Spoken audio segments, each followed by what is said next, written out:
Là, bien sûr, on joue sur du calque transparent, mais si j'étais sur un calque blanc ici, bon, on pourrait très bien le faire. Bon, par exemple, je vais cliquer sur mon petit truc là.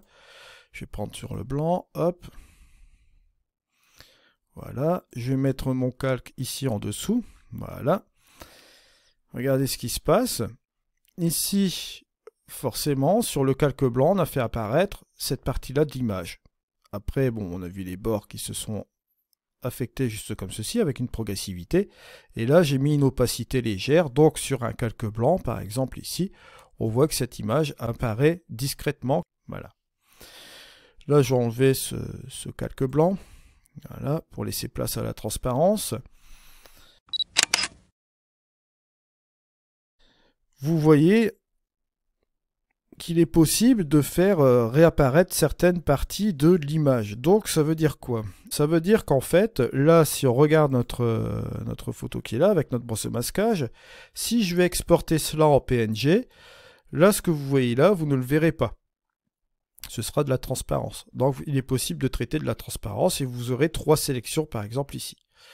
Bon, ici je me suis mis en opacité 30, j'aurais pu très bien me mettre en 40 ou 50 pour faire plus apparaître la chose. Maintenant, vous avez une autre possibilité, c'est de vous mettre en opacité 100.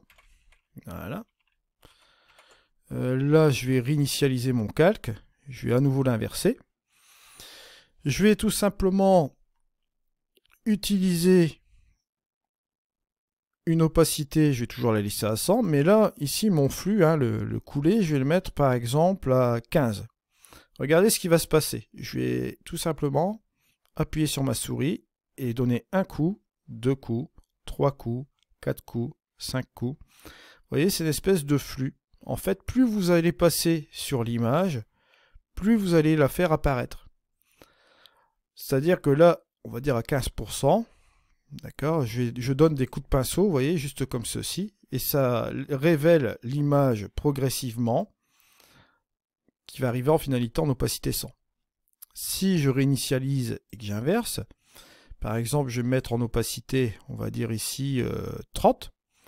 Si je fais la même chose, regardez, je laisse appuyer sur ma souris, je clique, que se passe-t-il? On voit apparaître l'image, mais bien sûr, que se passe-t-il? On utilise l'opacité 30, donc on révèle 30% de l'image juste comme ceci. Il faudrait tout simplement que je reclique encore une seconde fois, voilà, pour remettre encore 30% d'opacité.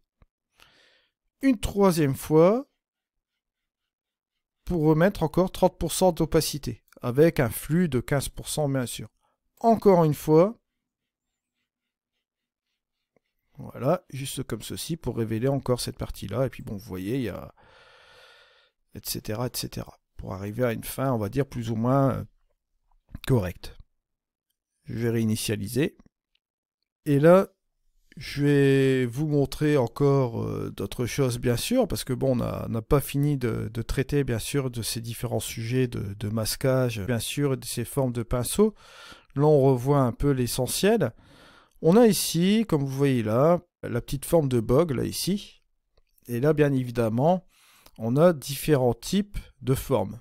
D'accord? Vous avez des préréglés ici. Et là, bien évidemment, on a les différentes formes, centre, bord, pente, gradient réfléchi. Si je me mets au centre, par exemple, je vais inverser. Si je fais ça, hop, boum, voilà ce qui se passe.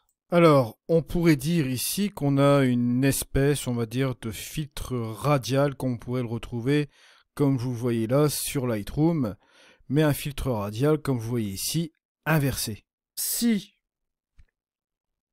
je décide de réinitialiser, d'inverser, je vais utiliser le bord. Là, ça va être la même chose, mais en sens inverse, vous voyez.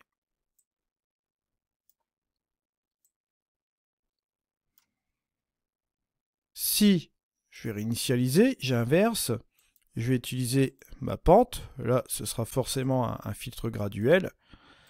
Là, vous verrez que là, forcément, le filtre graduel là, si je le mets à l'envers, voilà, va faire apparaître cette partie-là de l'image, et là, elle sera effacée. Pourquoi? Parce que si j'appuie sur le haut, forcément, vous voyez que le blanc est là, ça se dégrade progressivement pour arriver vers la couleur noire, mais là, on a une petite partie de gris, donc c'est appliqué partiellement. Si je fais un affichage de mon image, vous voyez, c'est ce qui se passe parfaitement ici. Là, bien sûr, on parle dans le cadre de faire réapparaître certaines choses avec ces ajustements locaux. On va bien sûr, bien évidemment, utiliser d'autres choses que ces affectations sur le calque. On verra que ces ajustements locaux de brosse de masquage, hormis ces choses de sélection qu'on pourrait faire sur un calque, on pourra appliquer des effets sur un masque avec le mode effet et le mode local. J'en reviendrai justement après sur cette chose-là. Alors bien sûr, si je viens aussi sur le pré-réglé, vous avez la possibilité d'utiliser, vous voyez, un top linéaire, fond linéaire, linéaire gauche, linéaire droite. Bien sûr, si je veux par exemple repartir ici, on a le blanc qui est affecté et le noir qui n'est pas affecté. Si je prends un pré-réglé ici, on a l'inverse. Si j'utilise la partie gauche, on a bien sûr encore l'inverse. La partie droite, encore l'inverse. Vous voyez, c'est ce truc-là qui est affecté, ce truc-là qui est effacé. Regardez, si j'appuie sur le haut, il s'agit de pré-réglage, bien sûr. Au niveau de vignette, forcément, on reviendra sur les pré-réglages automatiquement avec le centre. Vignette ou vignette forte, là on se remet sur le centre. Et bien sûr, si on veut se mettre sur le bord, faire apparaître le milieu ici, on a ces choses-là, mais là, on n'aura pas de forme préalablement prédéfinie pour les bords, comme vous voyez là. Et bien sûr, vous avez un gradient réfléchi. Ça, c'est vraiment génial. C'est-à-dire que là, ce ne sera pas affecté sur le milieu, mais ce sera affecté, bien sûr, soit sur le haut ou sur le bas, bien sûr, mais pas sur le milieu. Et vous n'avez pas de pré-réglage non plus ici, bien évidemment.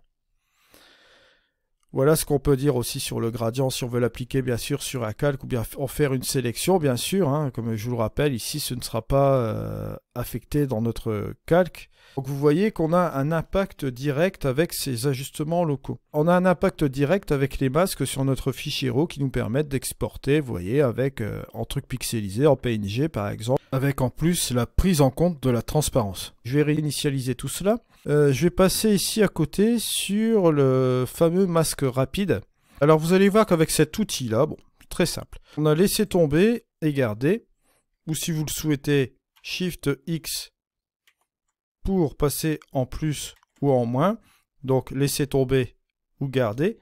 Ou si vous appuyez sur la touche Alt, vous la laissez appuyer, cette touche Alt, vous restez en laisser tomber. Et si vous êtes en laisser tomber et que vous laissez appuyer sur la touche Alt, vous passez en regarder, ce qui vous permet de switcher entre les deux modes, bien sûr.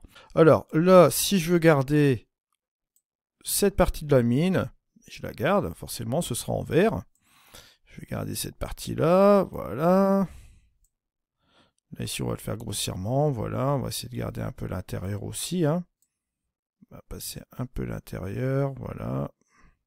On peut réduire bien sûr le pinceau. Juste là aussi, voilà. On va changer. Et maintenant, on va dire qu'on veut supprimer l'intérieur. Voilà.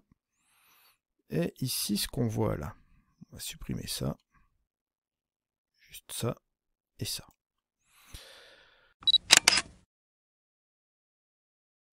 Vous pouvez réinitialiser et recommencer. Ou on va ici simplement appliquer. Vous allez voir le résultat qu'il va nous donner. Boum. Voilà. Voilà le résultat.